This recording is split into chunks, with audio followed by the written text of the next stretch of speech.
Good afternoon, friends. Welcome to my channel, Watercolor Painting in the Afternoon. Today I thought I would work with some muted colors. I've been wanting to do this for a while, and I don't know, I just haven't tried it yet. To me, it ends up looking a little bit like wallpaper, which is not a bad thing because I'm actually thinking about designing some wallpaper for my home. But today I wanted to give it a try, and here what I'm doing is just penciling in where I want the blossoms to go. You could see earlier in my little sketchbook that I had already done a small version of the floral that I want to reproduce here. And I'm going to go ahead and give it a try on a larger scale. Now, this is not the painting I'm going to use for wallpaper. It's just a practice session. You actually have to be very specific in how you draw and fill the page when you're doing a template for wallpaper. And I'll get into that maybe some other time. But this is just seeing how it looks and seeing if it might be a design that I want on my walls. So I'm beginning with something called cream. This is a Daler and Rowney color, and I've looked it up and I've looked for it, and I don't think they make it anymore. Basically, it's buff titanium.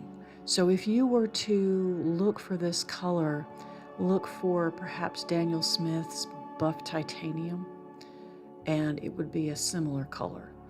And other companies also make buff titanium. It contains white, a lot of white, and I think maybe just a little bit of brown and a little bit of gray. It's very opaque, and you can, if you want to, you can try not to use white. You can just use an extremely light and translucent burnt umber and a touch of black, lamp black or Payne's gray or something like that. But if you do that, it's very translucent, and it kind of, I don't know how to say it, it can get lost on the page. Yeah, and I kind of like it with the white in it.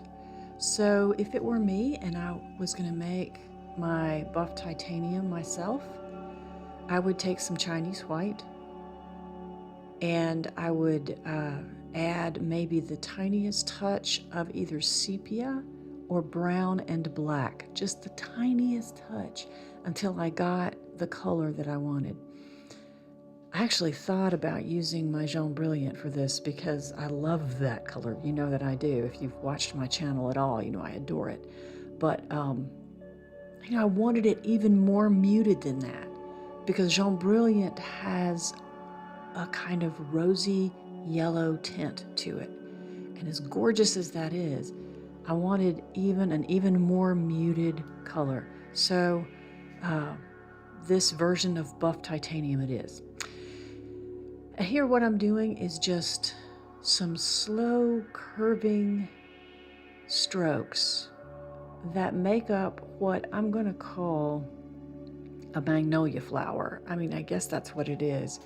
That's the closest flower or floral that I can compare this to. I'll show you if I can. I'll upload a picture of a magnolia flower for you to see. It's not an exact replica, obviously, but I think that's what I'll call it. These are magnolia blossoms. And I have put at the base of each blossom just a touch of ultramarine blue, which I think goes so well with the buff titanium. Blues and browns are beautiful together. And so since this is a very light, muted brown, it looks great with just that little touch of ultramarine blue. And I'm not finished with the ultramarine blue. I want to echo that color again at the end of my painting process. And I'll talk to you about that when it comes up. In the meantime, I'm going to just let this play out as I continue to paint the blossoms scattered across the page as if I had just brought them in and scattered them on a table.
Now that the blossoms have dried, I'm going to make a nice deep green.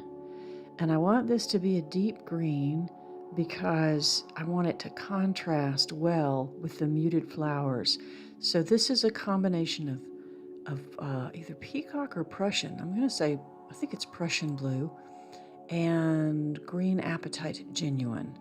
The green apatite genuine is a Daniel Smith color and is a very deep kind of olive green. And it's a beautiful green all by itself, but I wanted a little more blue in this green. So I took these two very dark colors and put them together to make the green that I wanted to contrast with these very muted light brown flowers. And of course, I want the stems to look like what I said earlier. I've just thrown these blossoms on a table and they sort of dropped wherever they felt like dropping. And I've got all of these different blossoms now, and the stems are going in all kinds of different directions.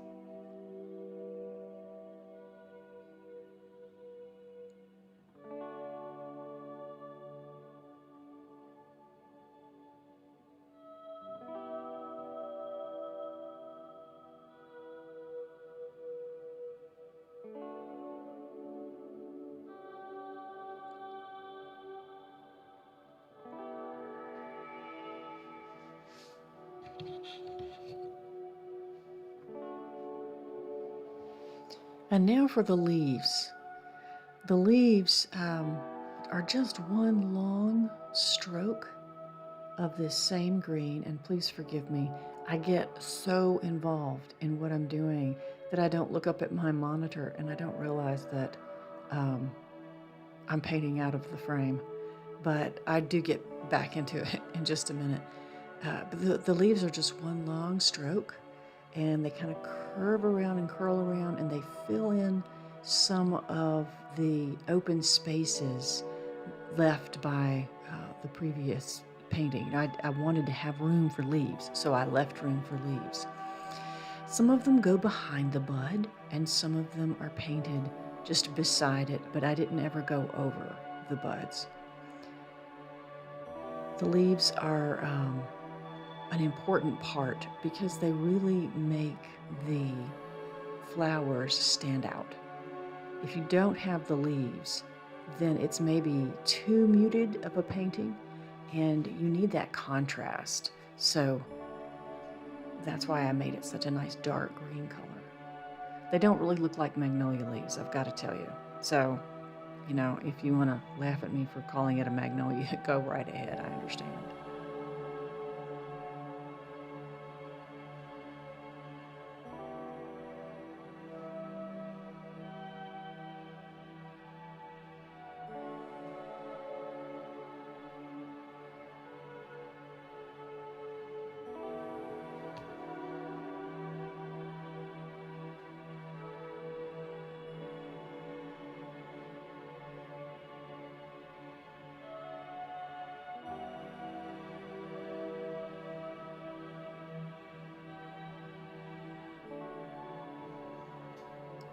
And by the way, I'm doing this on Arches 100% cotton cold pressed paper.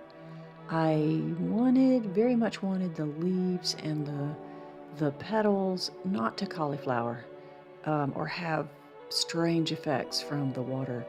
And, I don't know if I'm not skilled enough to make that not happen on cheaper paper, or whether or not it's just the paper and I've got to live with the fact that I need to use better paper.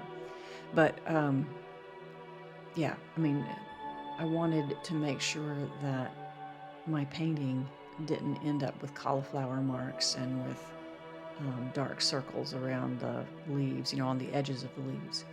Now here I am painting the little blueberries that are ultramarine blue, and they pull out the color at the base of each flower.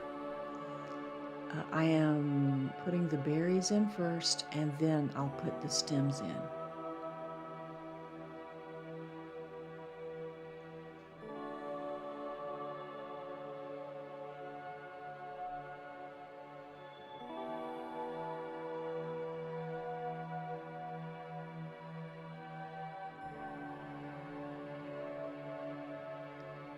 Lots of artists like to do things like berries and floral clusters and things like that in groups of 3s or 5s, odd numbers.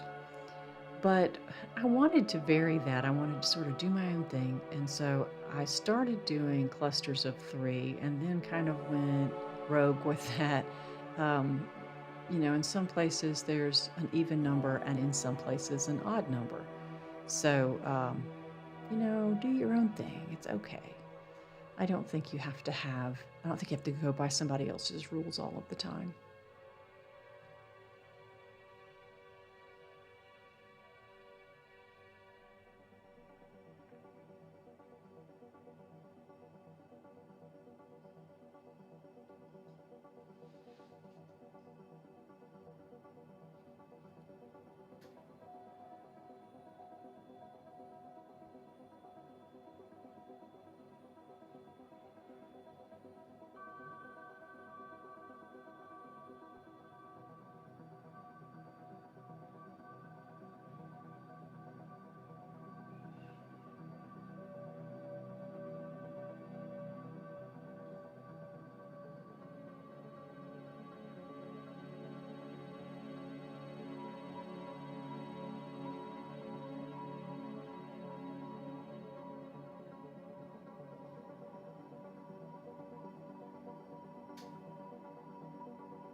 Some of the berries I left with a little highlight, and some of them I did not, because again, some of them will be hit by the light and some of them won't be. So you can leave a highlight on some and not all, or you can decide to leave a highlight on all of them. Or if you haven't left a highlight and you really wish that you had, you can take a little bit of white gouache and go back and just dot your highlight right on the blueberry.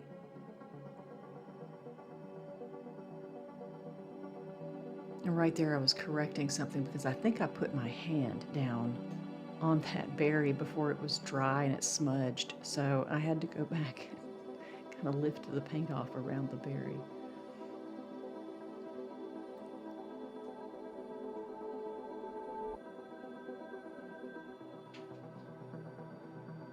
All right, and here's my fine liner, my Grumbacher number 2 fine liner, and I'm going to make the little stems for the berries.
So we're almost finished here, and I think that it turned out fairly well.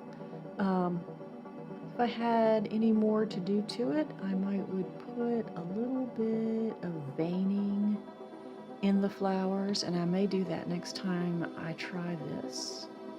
I don't know what color to use for that, maybe a light brown. These are the last little stems for my berries, and then I think I'm pretty much done with it.